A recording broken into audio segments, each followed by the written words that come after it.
A billionaire father thought he had tried everything to reach his nonverbal son until a young waitress's song unlocked a voice he never knew existed. The day had started like any other for the billionaire father, though inside his heart was heavier than usual. For years he had been trying to connect with his son, a little boy who had been diagnosed as nonverbal at an early age. Bright in his own way, but words never came, and eye contact was rare. Most days their house was quiet except for the occasional hums or small noises his son made while playing with his toys. To the outside world, the billionaire had everything businesses. Luxury cars, mansions, and even fame, but in his private life, he often felt powerless. No amount of money could fix what he wanted most: a real connection with his child.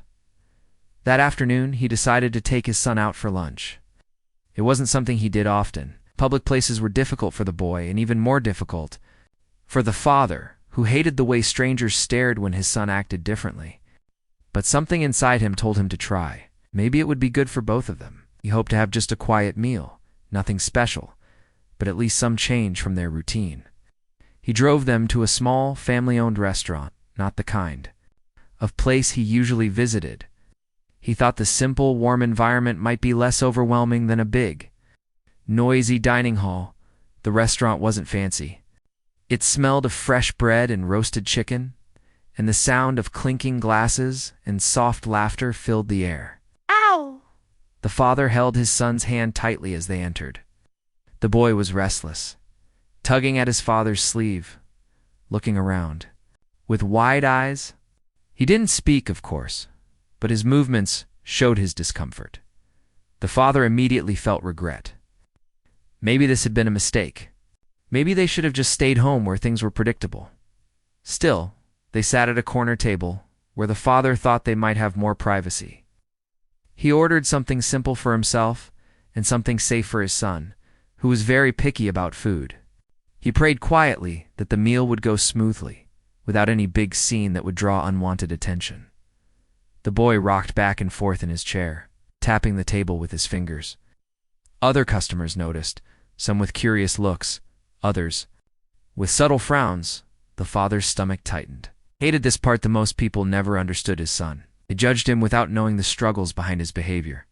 The billionaire had attended meetings with world leaders and stood in front of cameras. But nothing made him more nervous than sitting in a restaurant with his child. Then the waitress arrived. She was young, maybe in her 20s, with a bright smile that felt different from the polite, forced smiles he usually saw in service staff. She greeted them kindly and spoke directly to his son as she set the menus on the table. "Hi there, buddy," she said softly, not expecting a response, just offering warmth. His son didn't reply, of course, but he looked at her for a moment longer than he usually looked at strangers. The father noticed it right away. She didn't flinch when the boy tapped the table harder or when he made a loud hum. Instead, she smiled and said, "That's a nice rhythm you've got there."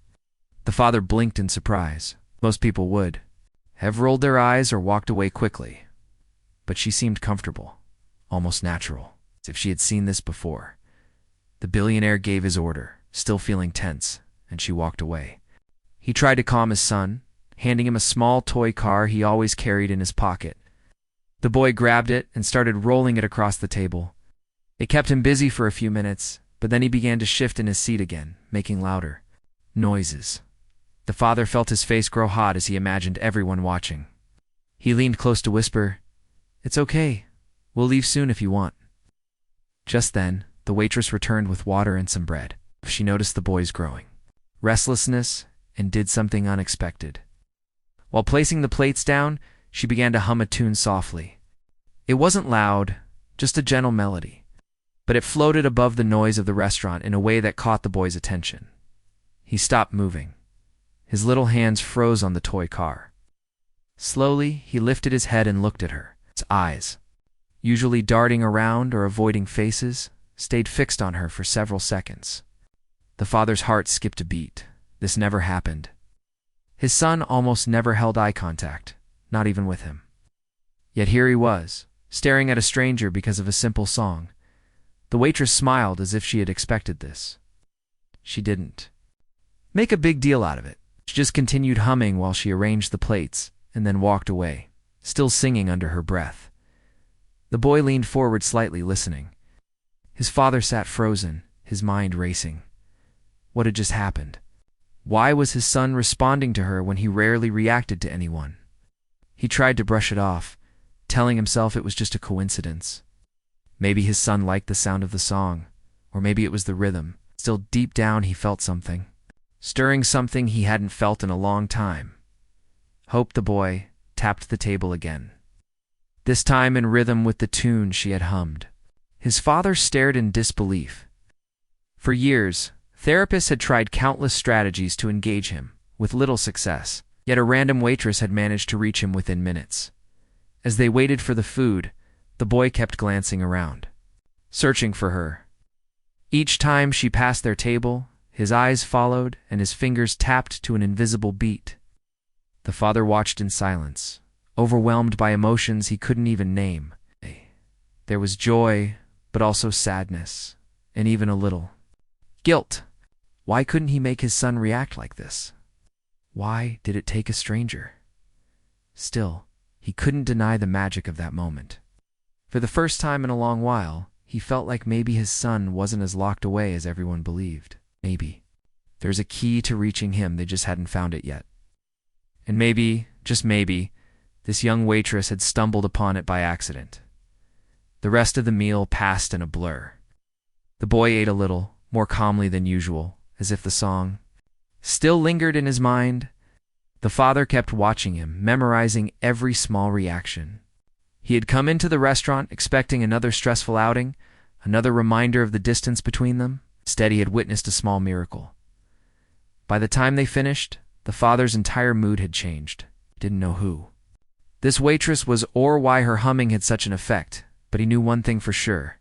Something extraordinary had just happened. And deep in his heart, he felt that this was only the beginning of a story he would never forget.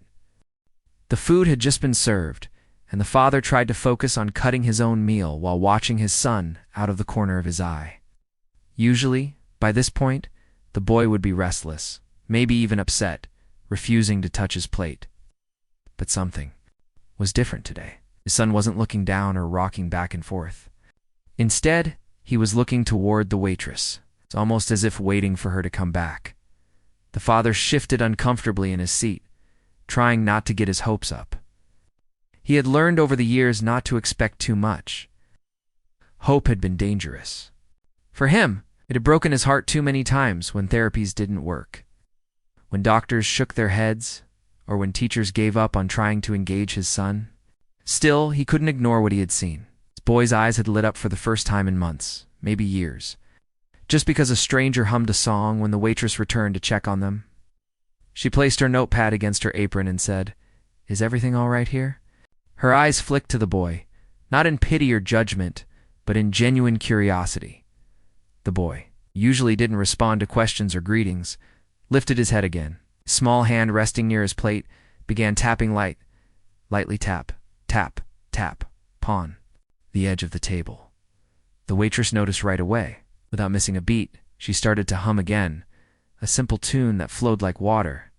This time, she didn't stop there. She let her voice carry a little higher, soft but clear enough that the melody filled the space around them. The boy froze, eyes locked on her. His fingers stopped tapping, and for a moment, he seemed completely still. Then slowly, he resumed. Tapping only now, it matched the rhythm of her song. The father almost dropped his fork. His chest tightened as he watched his son, the same boy who never followed instructions, never copied sounds, never seemed to notice much around him, actually. Following a rhythm in sync with another human being, he didn't dare move or say anything. He was afraid to break the fragile magic happening in front of him. Other diners began to notice, too. Conversations at nearby tables grew quieter. Forks paused in midair, and eyes turned toward the corner table. A hush spread over the room, but the waitress didn't let it distract her. She sang gently, her voice wrapping around the boy like a warm blanket. The boy leaned forward, his lips parting ever so slightly. A tiny sound escaped, barely a murmur, almost too soft to hear, but it was a sound that came as a direct response to her voice. The father's jaw tightened as his throat swelled with emotion. That little sound was worth more to him than all, the money in his bank account. The waitress glanced at the father, her expression calm, almost reassuring, as if to say, "Don't worry, just let this happen." Then she continued singing. The boy's eyes didn't waver. His usual habit of drifting into his own world, of avoiding people, was gone. He was present right here, locked into the melody she offered him. His fingers tapped faster, keeping pace with her song. The father sat frozen, his heart racing faster than it had in years. Minutes passed, though they felt like seconds. The waitress finally paused to catch her breath. The boy let out another soft sound, this time a little louder, almost like a squeak. It wasn't a word, not even close, but it was communication. It was proof that something deep inside him wanted to answer her. The father pressed his hand against his mouth, trying to keep from crying. He had been to specialists all over the world. He had flown his son to the best hospitals, hired the most expensive therapists, read every book there was. Yet here in a small family restaurant, a young woman with no fancy title had done what none of them could. She had reached his son. The boy lifted his arms suddenly, stretching them toward the waitress, as if asking her not to stop. She laughed softly, not mocking, just delighted. "You like that, huh?" she said, and without hesitation, she began another tune. This one was more cheerful, like a lullaby with a little bounce. The boy giggled, a real giggle, sharp and sudden, bubbling out of him in a way that made several people in the restaurant gasp. The father gripped the edge of the table so tightly his knuckles turned white. His son rarely laughed, at least, not like this. Most days, the house was quiet except for his humming and small noises. But this was joy. The waitress kept singing as she walked around their table, refilling glasses, serving other customers, all while keeping the tune alive. She wasn't putting on a show, not really. It felt natural, almost like she was doing it for herself as much as for the boy. And he followed her every step with his eyes, tapping the rhythm on the table, smiling. Whiter than his father had ever seen. Whispers spread across the restaurant. "Is he responding to her?" someone said quietly. "That little boy never looked up when I saw him come in, but now look at him." Another person pulled out a phone, though most people were too moved to even think about recording. They just sat in silence, watching a miracle unfold at the corner table. The father wanted to speak, to ask the waitress how she knew what to do, but the words stuck in his throat. His chest ached with emotions he couldn't untangle, felt awe, joy, relief, but also something heavier, regret. Why had it taken this long for his son to find someone who could unlock even the smallest reaction?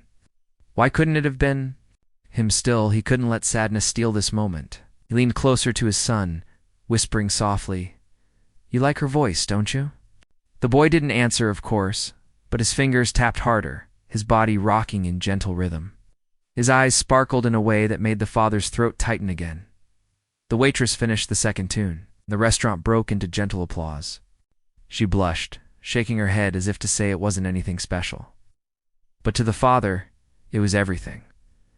When she came back to their table to check on them, the father finally managed to speak. His voice trembled, but he asked how. "How did you know to try that?" She smiled, brushing a loose strand of hair behind her ear. "I didn't know. I just saw how he was tapping and thought maybe he liked rhythm. Music always worked for my little brother when nothing else did." Her words hung in the air, heavy with unspoken meaning. The father blinked, realizing she wasn't just being kind, she was drawing from her own experience. She had lived something like this before. That explained the calm, the patience, the way she didn't flinch at his son's unusual behavior. The boy let out another small squeal, reaching his hands toward her again. She chuckled softly, placing a gentle hand on the table near his. "You've got good taste, kiddo. Music makes everything better, doesn't it?" The father's eyes blurred with tears he didn't want anyone to see. He turned away for a moment, pretending to wipe his mouth with a napkin. In truth, he was trying to steady himself. Because what he had just witnessed wasn't just unusual, it was life-changing. His son, who had spent years locked in silence, had finally opened a tiny window into his world. And all it took was a song. The billionaire sat there, hardly tasting his food, hardly aware of the whispers around the restaurant. All he could see was his son's face, glowing with something he hadn't seen in years. Connection. Real connection. And all because of one waitress who had chosen to sing instead of walk away. The restaurant had settled back into its gentle rhythm of clinking glasses and quiet conversations, but at the little corner table nothing felt normal anymore. The father couldn't take his eyes off his son. He was still tapping, still smiling. Faintly, as if the waitress's song had planted a seed inside him that was now blooming. For years the boy had been unreachable, always in his own world. But now he seemed to have found a doorway out. The father leaned forward, resting his elbows on the table, just staring at his son, as if trying to memorize every detail of this rare moment.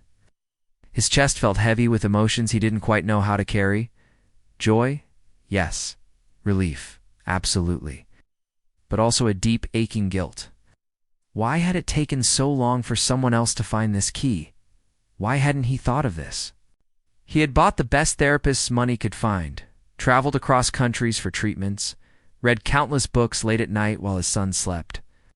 And yet, all it took was a young waitress singing in a small-town restaurant. The waitress came, back to check on them, carrying a fresh pitcher of water. She noticed the boy's eager eyes following her every move, and she smiled gently. Without even thinking, she hummed again, the same soft melody as before. Instantly, the boy's tapping matched her rhythm. The father inhaled sharply, his throat tightening again. This time, he couldn't stay silent. "Excuse me," he said, his voice quieter than usual. "Can I ask you something?" She looked up, still smiling. "Of course." "How did you "Know to do that? The singing?" Eyes. I've never seen him respond like this before. The waitress hesitated, her smile fading just a little. She glanced at the boy, then back at the father. "I didn't really know. I used to do the same for my brother. He wasn't exactly the same, but he struggled too. Music was the only thing that ever seemed to reach him." The father felt his heart drop at her words. "Your brother." She nodded slowly, her eyes soft, but shadowed with something heavier. "He was nonverbal too. Doctors told us he might never connect with people the way other kids did, but whenever I sang, he'd look at me. He'd laugh sometimes or clap along.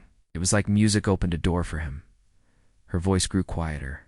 He passed away a few years ago, but I guess I never stopped singing. You never know who might need it. The father sat in stunned silence, his chest aching. He looked at his son again, still entranced by the girl's humming, his tiny fingers keeping time on the table as if he was playing along. "I'm so sorry about your brother," the father said softly. She gave a small shrug, a bittersweet smile on her face. "Thank you. I miss him every day. But seeing your little boy respond like this, it feels like he's reminding me why music mattered so much to him." The father's throat tightened. For a moment, he couldn't speak. He'd spent years hearing doctors say things like, "There's only so much you can do," or "You'll have to adjust your expectations." But this young woman, standing in front of him with nothing but a song, had brought more progress in minutes than all those years combined. The boy made a sudden sound louder this time, almost like a squeal of happiness. He clapped his hands, his face lighting up. The father felt his eyes sting with tears he refused to let fall in public. He pressed his palm against his lips, taking a shaky breath. The waitress knelt slightly, bringing herself closer to the boy's level. "Hey, buddy," she said softly.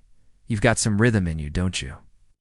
The boy giggled again, the sound so pure it made several people at nearby tables smile through their own tears.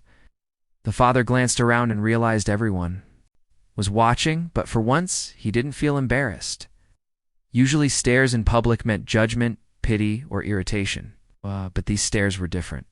They were filled with wonder. The father leaned closer to his son, whispering, "You like her songs, don't you?" His boy looked at him briefly, just for a second, but it was long enough to send a jolt through the father's chest. Eye contact. Real eye contact. He hadn't seen it in so long that he almost forgot what it felt like. The waitress stood again, brushing her hands on her apron. He said softly to the father, "Music therapy. You should look into it. I'm not an expert, but I know it can do wonders." Music therapy, the father repeated under his breath. He had heard of it before, but always brushed it off. Most programs seemed small, underfunded, almost experimental, compared to the medical treatments he had invested in. But now he couldn't deny what he was seeing. The boy tapped the table again, then let out another small vocal sound, almost like he was trying to copy the pitch of her hum. The father froze, staring at him in disbelief. He wanted to cry out, to stand up and tell the whole world what was happening, but he stayed still, afraid that if he moved, it might all vanish. The waitress tilted her head, her smile widening. "He's trying to sing with me," she whispered. The father's breath caught. "No, really," she nodded, her eyes shining. "It's not about words yet. It's about sound. It's responding to music." That's the start of communication. The father could barely process her words. His mind flashed through years of therapies that ended in frustration, of teachers who gave up, of nights when he sat alone in his mansion wondering if he would ever hear his son's voice. And now, here it was, a sound, fragile and raw, but real. His eyes filled again, and this time he didn't fight it. A tear slid down his cheek before he quickly wiped it away. He didn't care if people saw. This was too big to hide. The boy clapped again, his time keeping time with her singing, and a small laugh burst out of him. The father laughed too, a shaky, broken laugh that carried years of longing.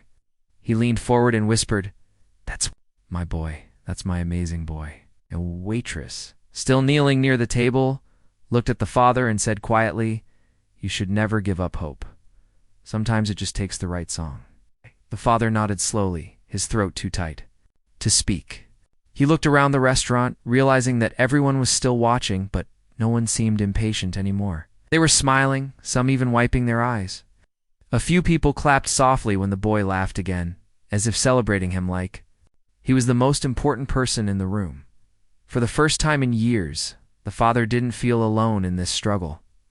He didn't feel like the world was against him and his son. He felt surrounded by strangers who, just for a moment, understood. As the waitress stood and walked back toward the counter, humming again, the boy's eyes followed her. His father noticed the sparkle in his gaze, the calm in his body. Something had shifted. This wasn't just a random moment. This was the beginning of something new. The father leaned back in his chair, placing a trembling hand on his chest. Whispered to himself, thank you, whoever you are." And deep down, he knew his life and his son's life had just changed forever. The restaurant grew quieter again, but the father's heart was still racing. He had just seen something he thought he might never see in his life, his son reacting, connecting, and even making little sounds in response to someone else. For years, he had been told to lower his expectations, to accept that his son might never communicate in ways other children did. Yet here, in a small family restaurant, a waitress had opened a door that no one else had managed to unlock. When she came back to refill their water glasses, the father couldn't stop himself from asking, Can I ask you more about your brother?" The waitress paused for a second, then nodded softly. She pulled out the empty chair at their table and sat down, just for a moment, even though she was working. "He was younger than me," she began, her voice gentle as if she was remembering someone very precious. "He was nonverbal too. Doctors said he'd never really connect with people. My parents struggled a lot. He didn't have much money, and most people didn't understand what we were going through. But I used to sing to him. Every night before bed, every morning before school, even when he had meltdowns. Music was the only thing that seemed to calm him down." The father listened intently, every word sinking into him like water into dry soil. His son was still tapping lightly on the table, staring at the waitress as though her voice was the only sound in the room. She continued, her eyes growing a little misty.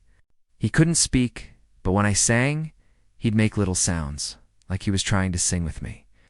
It was the closest thing we had to a conversation. For me, that was enough.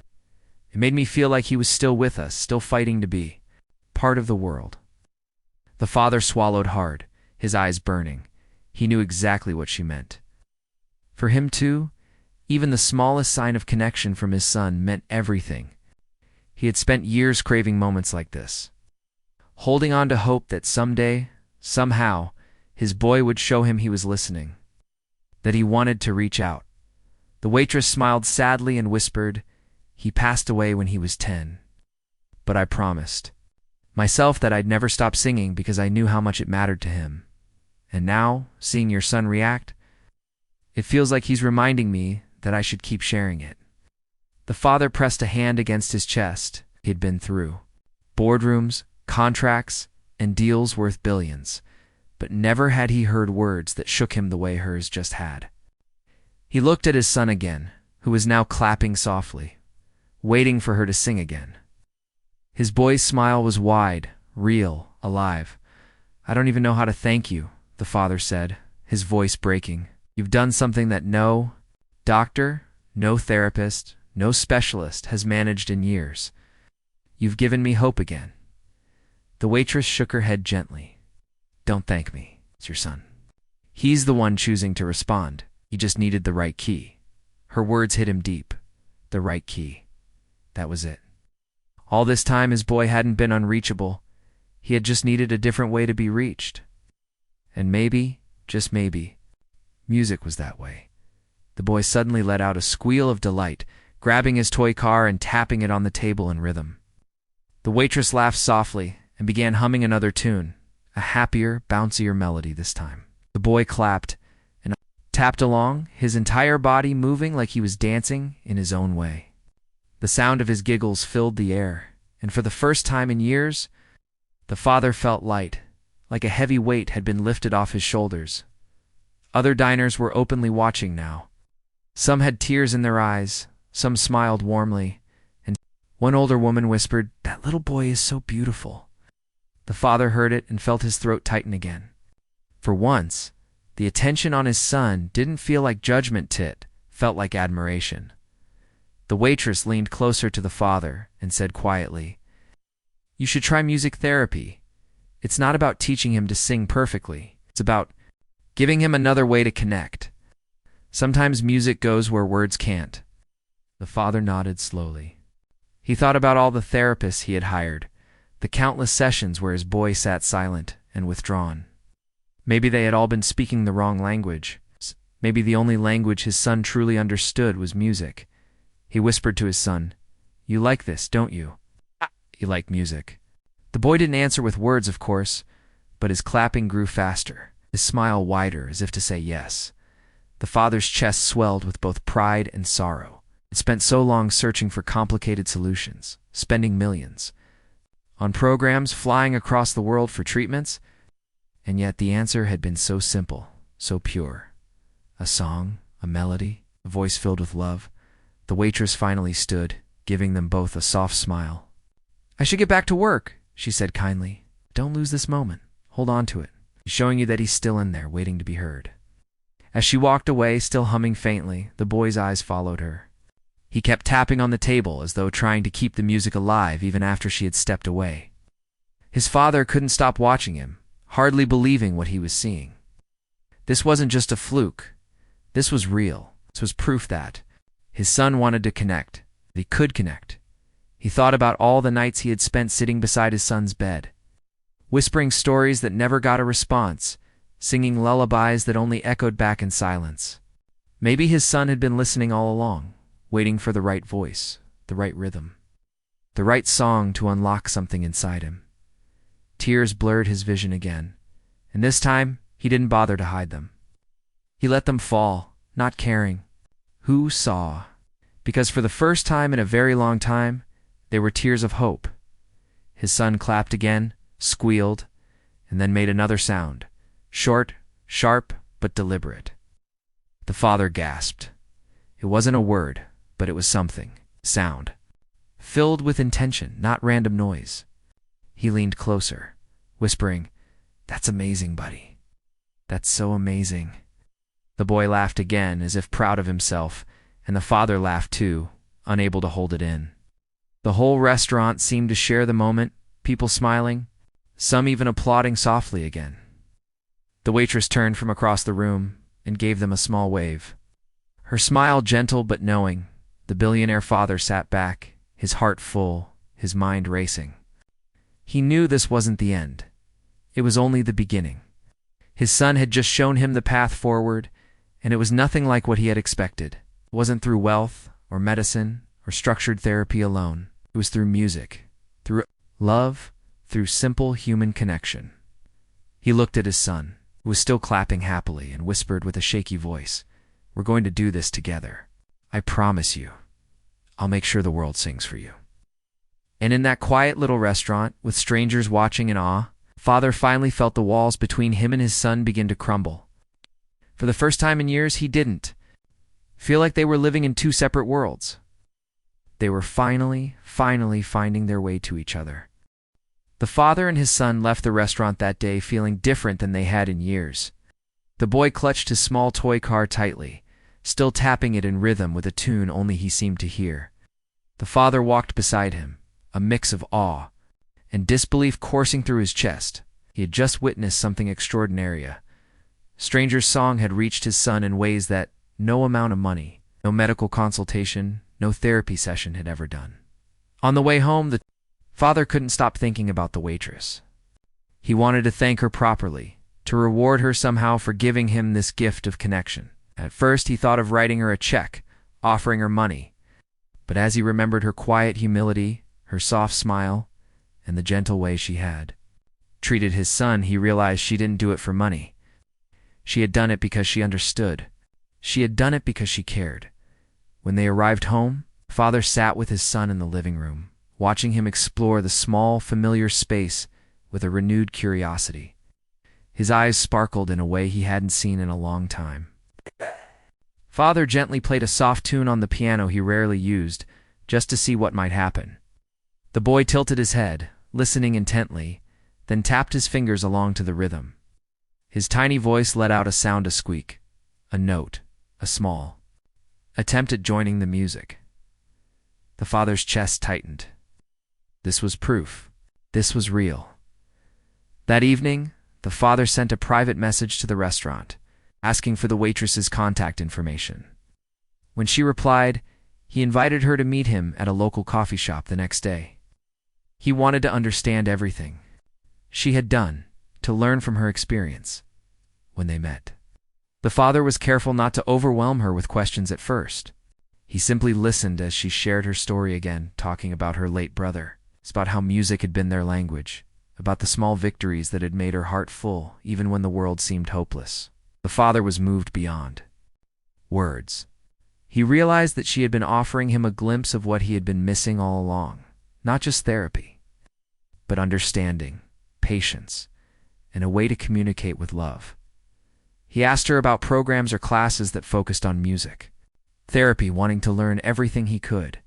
She smiled and gave him the name of a small local program, explaining how it worked and how children responded to music. She told him that the key was consistency, patience, and listening, not forcing anything but creating space for children to express themselves in their own time. The father left that meeting feeling inspired. He decided immediately that he would fund and expand the program, not for recognition, not for praise, but for his son and for every child like him who struggled to connect with the world. He called the program director and arranged for private lessons for his son, planning to integrate music into their daily life. Over the next few weeks, the changes were remarkable. The boy began responding to music at home, tapping, clapping, and occasionally trying to hum along. Each small sound, each small movement, filled the father with pride and hope. He could see his son discovering a voice within himself, one that had been silent for too long. Word of his son's progress spread slowly at first. Close friends and family noticed the change, the laughter, the new attempts at communication, the joy that seemed to radiate from him. They were amazed, but the father remained humble. He knew the real credit belonged to the waitress, to her intuition, and to the music that had unlocked something so special. Months later, quietly shared the story with a small circle of friends. He didn't go on social media. He didn't make public statements. This wasn't about fame or attention. It was about hope. He wanted others to know that sometimes miracles happened in the simplest ways. A small act of kindness, a song, or even a single person noticing a child could change everything. the boy continued to grow, both emotionally and socially. He began making small vocal sounds more often, sometimes repeating tunes, sometimes creating his own. Music became a bridge between him and the world, and between him and his father. The billionaire had tried everything to reach him, but music had shown him the way. It wasn't money or status or complicated therapy, it was patience, love, and understanding. The father often thought about the waitress, wondering if she knew how much she had changed their lives. One day, he arranged a private visit to the restaurant.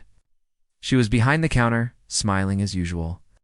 He thanked her again, handing her a small envelope, not money as a reward, but a note expressing gratitude and a donation to a charity for children with special needs in her brother's memory. She looked at him with gentle surprise, shaking her head softly.